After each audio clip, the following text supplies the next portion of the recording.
বেগুন গাছে বেগুন ধরা শুরু হচ্ছে অনেক কষ্টের পর।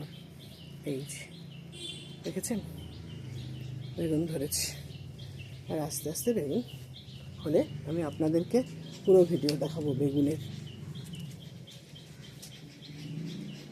ঢ্যাঁড়স গাছগুলো একেবারে নষ্ট হয়ে গেছিলো, সেগুলো আস্তে আস্তে ফুল ফল ধরা শুরু হয়েছে।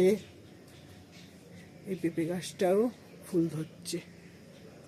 এটা একবার পেঁপে হয়েছিল, খেয়েছিলাম, খুব ভালো খেতে। কুমড়ো গাছটাও মোটামুটি ভালোভাবেই হচ্ছে।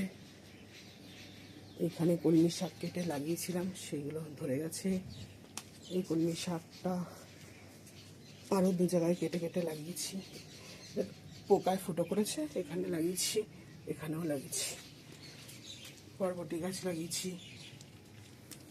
আর এই যে বেড তৈরি করছিলাম, কালকে বৃষ্টিতে আবার ভিজে গেল সব শুকনো জিনিস, যে কিছুটা এটার মধ্যে শুকনো আছে, এগুলো সব বেড তৈরি করার জন্য গার্ডেন কম্পোস্ট, কিচেন কম্পোস্ট নিয়েও এসেছি, যে এগুলো দেবো। এখানে সব ভিজে গেছে। এই যে এইটার মধ্যে, বড়টার মধ্যে, বড় ব্যাগটার মধ্যে যে বানাচ্ছি আমি। এখানে আবার কটা কুমড়ো গাছও বেরিয়ে গেছে। কুমড়োর দানা ফেলি না কম্পোস্টের সাথে, গাছ বেরিয়ে গেছে। এবার চলে যাচ্ছি হারভেস্টিংয়ে।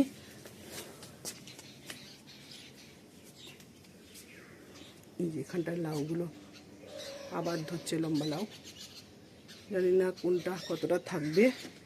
এবার হারভেস্টিংয়ে চলে যাচ্ছি লম্বা লাউ। এই যে লম্বা লাউটা হারভেস্টিং করব। এইটা কাছে নিয়ে চলে এসছি।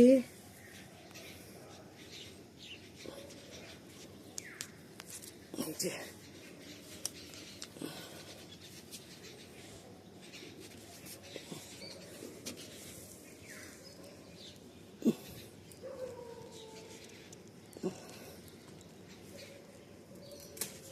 যা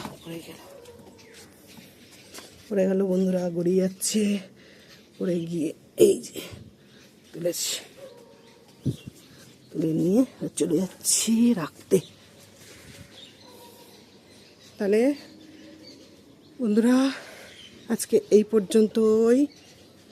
সবাই সুস্থ থাকবেন, ভালো থাকবেন, নিজেরা ভালো থাকবেন, সকলকে ভালো রাখবেন, এই বলে আমি আমার ব্লগটিকে শেষ করে দিলাম। টাটা।